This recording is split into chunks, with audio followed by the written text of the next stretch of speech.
अन academy live 7 के आज के लेक्चर में class 12th CBSE board and all board biology के ह्यूमन रिप्रोडक्शन चैप्टर को आज मैं डिस्कस कर रहा हूँ। Human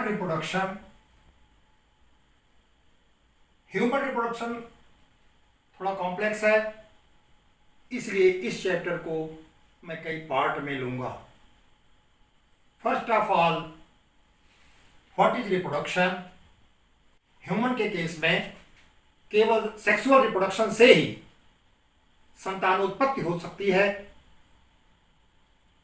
now I will discuss what is reproduction. Formation and fusion of specialized cell, that is male gamete and female gamete, develops zygote. After development of zygote, new progeny will be formed. This total process comes in sexual reproduction. Sexual reproduction में विशेष प्रकार के haploid cell, male gamete, female gamete का formation और उनके fusion के पश्चात zygote का फॉर्मेशन होता है। जाइगोट के फॉर्मेशन के पश्चात उसका विकास होगा और उस विकास के पश्चात नई संतान की उत्पत्ति होती है। यह प्रक्रिया रिप्रोडक्शन कहलाती है। सेक्सुअल रिप्रोडक्शन की एज होती है जिसे हम कहते हैं puberty. When adolescence reaches at sexual maturity, that state is called as puberty. अब ये प्यूबर्टी का टाइम क्या होता है गर्ल्स में और बॉयज में? गर्ल्स में ये 10 to 14 ईयर्स में सेक्सुअल मैच्योरिटी आ जाती है। बॉयज में 12 to 16 ईयर्स में सेक्सुअल मैच्योरिटी आती है। एक टर्म आता है वीवी पेरस। जाइगोट का डेवलपमेंट जब फीमेल पेरेंट के बॉडी इनसाइड में होता है, यूटेरस में, और उससे संतान की उत्पत्ति होती है। वेल डेवलप्ड बच्चा पैदा होता है। इस कंडीशन को वीवी पेरी कहते हैं। नाउ सेक्सुअल डायमॉर्फिज्म, जब मेल और फीमेल दोनों के बॉडी स्ट्रक्चर, दोनों के सेक्सुअल रिप्रोडक्टिव ऑर्गन्स में डिफरेंशिएशन हो, विभिन्नता हो, इसे कहते हैं sexual dimorphism. Humans are sexually dimorphic. अब हम आते हैं सेक्सुअल ऑर्गन पर। सेक्सुअल ऑर्गन्स, एक प्राइमरी सेक्सुअल ऑर्गन होता है और दूसरा होता है secondary sexual organ. Primary sexual organ male के केस में टेस्टिस है, जो कि स्पर्मेटोजोआ का निर्माण करता है, और फीमेल के केस में ओवरी है, जिससे ओवा का निर्माण होता है। In human reproductive system, first of all I will discuss about sexual dimorphism. In human, male and female of the same species exhibit different character, different appearance, is called sexual dimorphism. Sexes are of two types.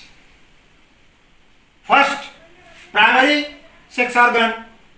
Second, secondary sex organ, हमको ये देखना है कि mail में primary sex organ कौन है, secondary sex organ कौन है और उसका एक्सटर्नल अपीयरेंस क्या है। तो सबसे पहले हम लेते हैं मेल। मेल का जो प्राइमरी सेक्स ऑर्गन है वो है टेस्टिस। सेकेंडरी सेक्स ऑर्गन में epididymis, wash difference, seminal vesicle, penis, ये सेकेंडरी सेक्स ऑर्गन है। अपीयरेंस क्या होता है, मेल का स्वर जो है भारी हो जाता है सेक्सुअल मैच्योरिटी के समय में। अभी मैंने सेक्सुअल मैच्योरिटी या प्यूबर्टी का टाइम बताया था। दूसरी चीज, इनके शोल्डर, मेल के शोल्डर जो हैं ये ब्रॉड हो जाते हैं। हिप्स जो है इसका नैरो हो जाता है और सीने पर और फेस पर बाल आ जाते हैं। इनको कहते हैं secondary sexual character, that is also known as external character, also accessory character भी इसको कहा जाता है। हम आते हैं फीमेल में। प्राइमरी सेक्स ऑर्गन ओवरी है। सेकेंडरी सेक्स ऑर्गन में फैलोपियन ट्यूब आता है, यूटेरस आता है, वेजाइना आता है और मेमरी ग्लैंड्स आती है। इनका जो एक्सटर्नल फीचर होगा वो एक्सटर्नल फीचर में इनकी वॉइस हमेशा सुरीली पतली होती है, शोल्डर नैरो होता है और हिप इनके ब्रॉड हो जाते हैं, फेस स्मूथ होता है। ये इनका secondary sexual character, accessory character या एक्सटर्नल अपीयरेंस के अंतर्गत ये आता है।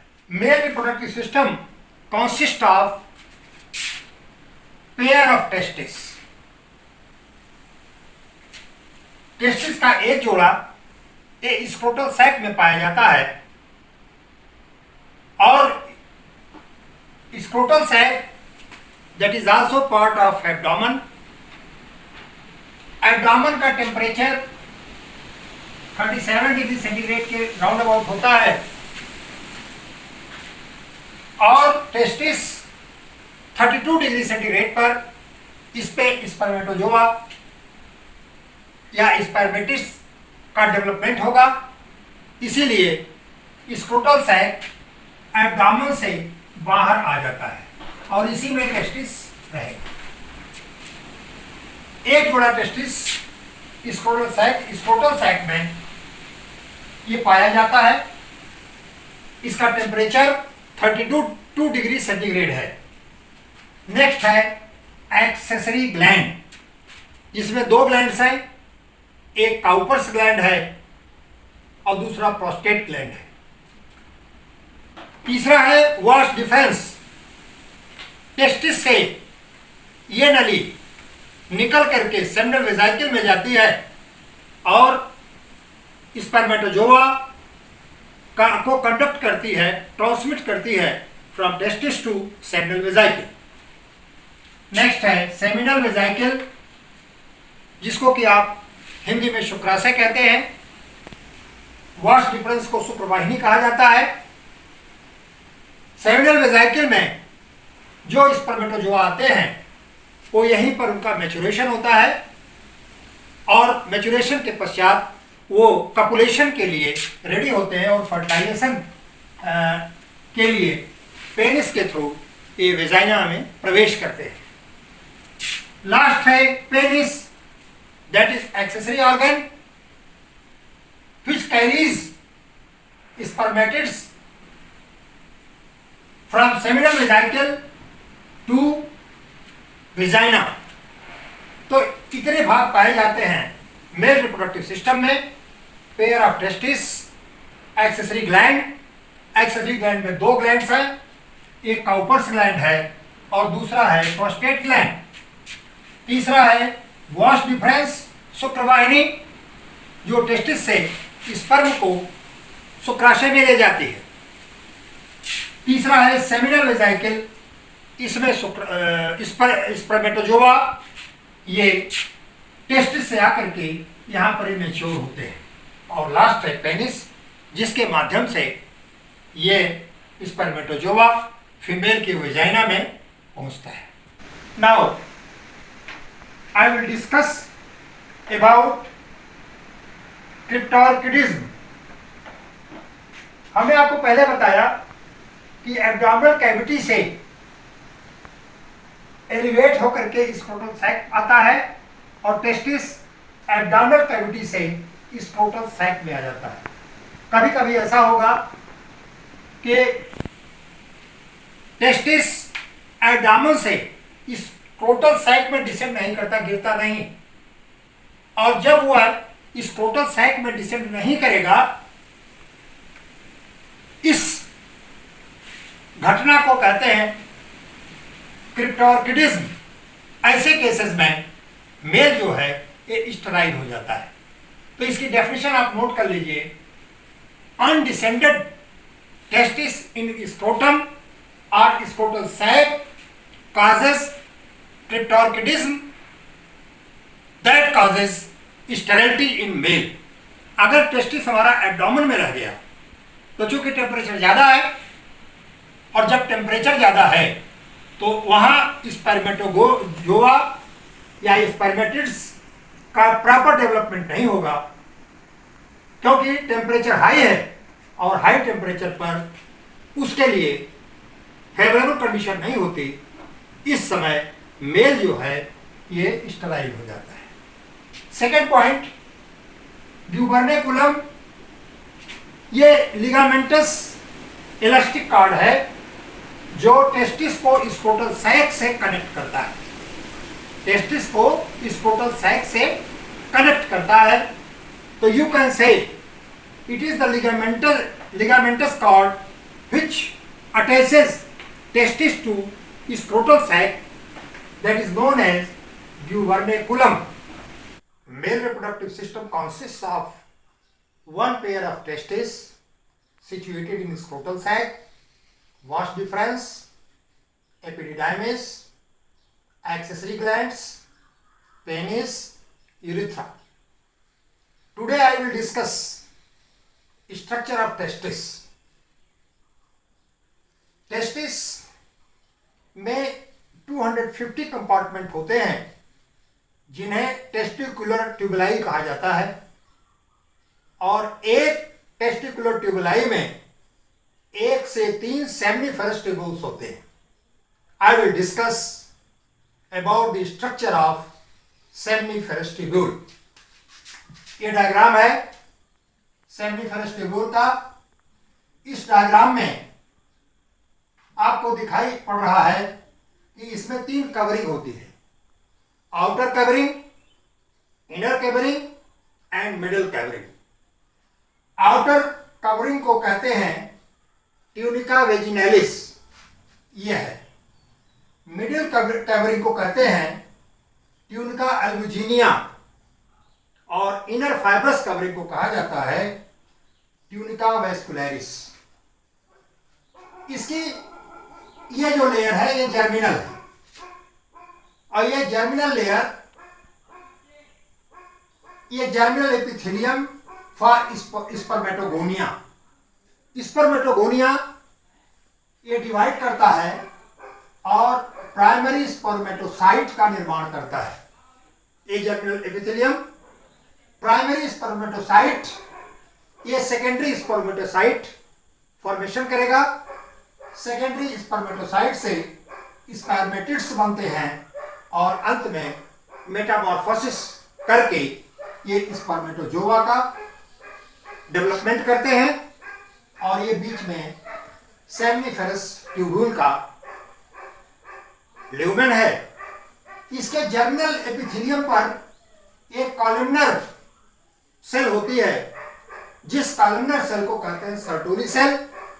सर्टोली सेल के ल्यूमेन में स्पर्मेटिड्स का डेवलपमेंट होता है, और अंत में वह स्पर्मेटोजोआ को मेटामॉर्फोज करके सेमिनिफेरस ट्यूब्यूल के ल्यूमेन में डाल देता है। अब यहां हम ले रहे हैं Sertoli cell with developing germ cell. ये एक सर्टोली सेल था, इसमें यह है स्पर्मेटोगोनियम, जिसको मैंने यहां शो किया है। स्पर्मेटोगोनियम ये प्राइमरी स्पर्मेटोसाइट का निर्माण करता है। प्राइमरी स्पर्मेटोसाइट और स्पर्मेटोगोनियम में जंक्शन होता है, टाइट जंक्शन होता है, और जब प्राइमरी स्पर्मेटोसाइट मैच्योर हो जाता है तो यह बनाता है secondary spermatocyte. Secondary spermatocyte spermatids का, और अंत में ये बाहर आकर के मेटामॉर्फोसिस करके ये स्पर्मेटोजोआ का निर्माण करता है। तो इस तरह से सर्टोली सेल ये डेवलप करता है और स्पर्मेटिड्स का नरिशमेंट भी करता है। अब हम आएंगे कि फ्रंट व्यू एक मेल रिप्रोडक्टिव ऑर्गन का एक्सटर्नली उसका व्यू क्या है, ये देखें आप। टेस्टिस जो है इस सैक में सिचुएटेड है। इस सैक को हम कहते हैं स्क्रोटम या स्क्रोटल सैक। पिछले लेक्चर मैंने आपको बताया था कि स्पर्मेटोगोनिया, स्पर्मेटिड, स्पर्मेटोजोआ का डेवलपमेंट ए लोअर टेम्परेचर पर ही पॉसिबल है। इसलिए बॉडी कैविटी से ये निकल करके स्क्रोटम बाहर आ जाता है और इसमें दोनों टेस्टिस सिचुएटेड होते हैं। यहां पर ये पोर्शन है हमारा एपिडिडाइमिस का। एपिडिडाइमिस ये उसके पोस्टीरियर साइड पर अटैच्ड होता है और यहीं से वॉश डिफरेंस निकल करके इजैकुलेटरी डक्ट से होते हुए आकर के यूरेथ्रा, यूरिनोजेनिटल ट्रैक्ट में खुलता है। यह है यूरिनरी ब्लैडर, यह है सेमिनल वेजाइकल। टेस्टिस से बना हुआ स्पर्म सेमिनल वेजाइकल में स्टोर होगा। यहां पर इसका मैच्योरेशन होता है, सेमिनल फ्लूइड इसमें मिलता है और सेमिनल फ्लूइड मिलकर के प्रोस्टेट, कार्पस, इनसे मिलकर के सीमेन का निर्माण होता है। ये ऊपर है accessory gland, Cowper's gland, prostatic gland, और ये है काउपर्स ग्लैंड, और अंत में ये यूरिनोजेनिटल ट्रैक्ट से होकर के बाहर निकलता है। ये पेनिस है, पेनिस का यह भाग ग्लांस पेनिस कहलाता है, और यह है frontal view of male genital organ. हमने आपको बताया कि काउपर्स ग्लैंड ये भी अपना सिक्रेशन देती है। काउपर्स ग्लैंड का पीएच जो है ये 7.4 होता है, प्रोस्टेटिक ग्लैंड का 6.4 होता है। ये अपना सिक्रेशन डालते हैं, क्योंकि यह स्लाइटली एसिडिक है, इसलिए इस ट्रैक्ट का को न्यूट्रलाइज करता है तथा लुब्रिकेशन का कार्य करता है, जिससे कि स्पर्म बिना घर्षण के बाहर निकले। जब प्रोस्टेटिक ग्लैंड, इससे जो फ्लूइड निकलता है वह फ्लूइड जो है प्रोस्टेटिक फ्लूइड कहलाता है, और ये सब मिल करके सीमेन का निर्माण करते हैं। 100 मिलियन स्पर्म 1 मिलीलीटर सीमेन में ये पाए जाते हैं। दो सेमनी फेरस ट्यूब्यूल के बीच इंटरस्टिशियल सेल होता है, और यह इंटरस्टिशियल सेल लेडिक सेल कहलाता है। Leydig cell secretes hormone that is known as testosterone, a male hormone है। Now I will discuss what is spermatogenesis. Spermatogenesis consists of two stages. First,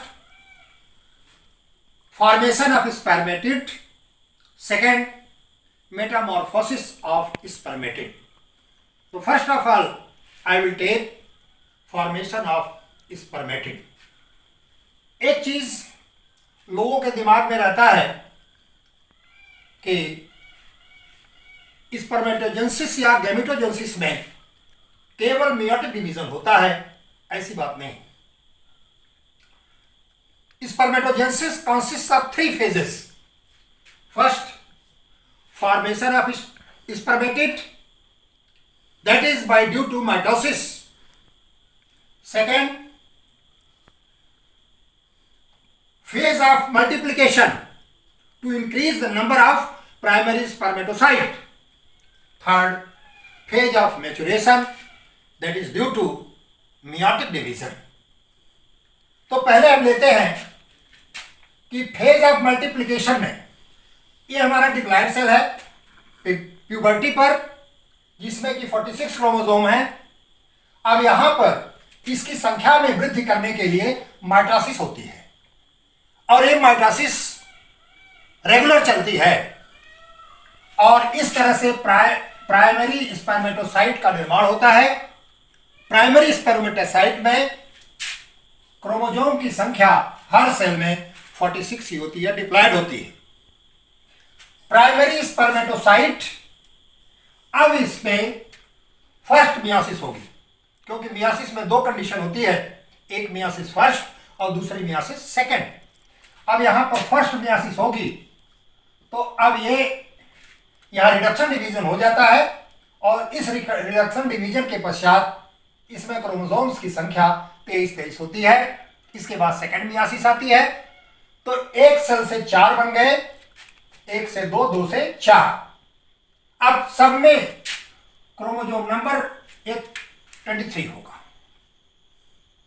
तो यहां तक हमारा मल्टीप्लिकेशन फेज है।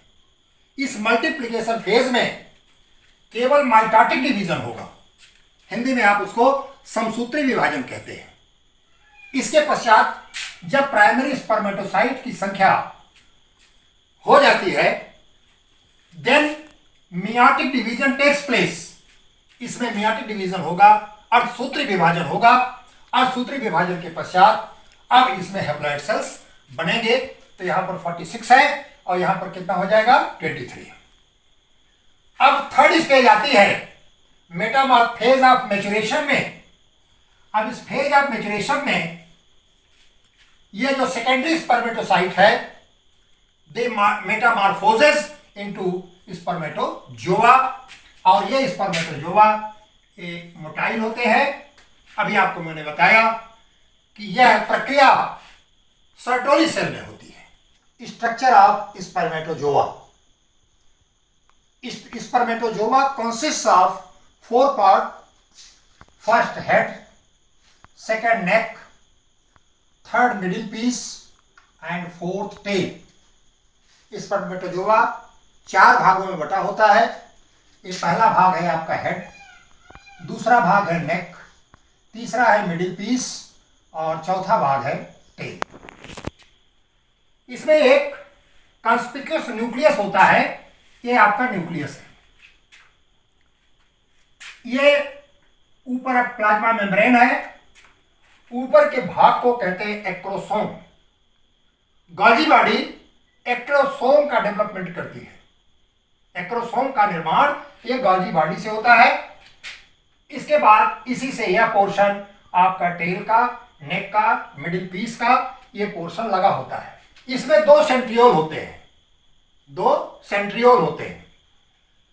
जब first cleavage होगा तो एंटीरियर सेंट्रियोल टेक पार्ट, और जो पोस्टीरियर सेंट्रियोल होता है, ये पोस्टीरियर सेंट्रियोल ये उसके बेसमेंट का निर्माण करता है। That's all about structure of spermatozoa. इस तरह से मैंने मेल रिप्रोडक्टिव सिस्टम स्पर्मेटोजेनेसिस तक डिस्कस किया। हमेशा याद रखिएगा कि आपके एनसीईआरटी बुक में ये लिखा रहता है फाइनली मियोसिस टेक्स प्लेस। तो बच्चे कंफ्यूज हो जाते हैं कि लगता है गैमेटोजेनेसिस में केवल मियोसिस होती है। जी नहीं, पहले जर्मिनल एपिथेलियम माइटोटिकली डिवाइड होकर के स्पर्मेटोगोनिया का निर्माण करता है। यह स्पर्मेटोगोनिया माइटोसिस करके प्राइमरी स्पर्मेटोसाइट का निर्माण करता है और लास्ट में मियासिस होती है और मियासिस के पश्चात सेकेंडरी स्पर्मेटोसाइट बनती है और लास्ट में यह हमारा स्पर्मेटोजोआ बन जाता है, जिसका स्ट्रक्चर मैंने आपके सामने रखा। इसमें एक्रोसोम का निर्माण गोल्गी बॉडी से होगा और यह जो है एक्रोसोम एंजाइम सिक्रीट करता है, हाइलोयूरोन एंजाइम, और यह एंजाइम एग मेम्ब्रेन को डिसॉल्व कर देता है और डिसॉल्व करने के बाद मेल रिप्रोडक्टिव सिस्टम यहीं पर एंड होगा। आप लोग इसे पढ़ें। पढ़ने के बाद जब तक ये याद रखिएगा कि जब तक आपको बेसिक नॉलेज नहीं होगा यू कांट क्वालिफाई नीट। अक्सर मैं देखता हूं कि जानकारी नहीं है। एक कहावत आती है, बिच्छू का मंत्र न जाने और सांप के मुंह में उंगली डाले। वही स्थिति है कि जब तक आप फंडामेंटल नहीं पढ़ेंगे, फंडामेंटल का ज्ञान नहीं होगा आपको, कहाँ माइटोसिस होनी है, कहाँ मियासिस होनी है, कौन सा एंजाइम भाग ले रहा है, किसने कंपार्टमेंट है, हर कंपार्टमेंट में सेमिनिफरस ट्यूब्यूल्स है, हर सेमिनिफरस ट्यूब्यूल्स में आपके स्पर्मेटोजोआ, स्पर्मेटिड, स्पर्मेटोसाइट का निर्माण कैसे हो रहा है, इन पर विशेष ध्यान दीजिए और यह विशेष ध्यान देने के बाद यू कैन कम्पीट नीट और any other competitive examination. Thank you.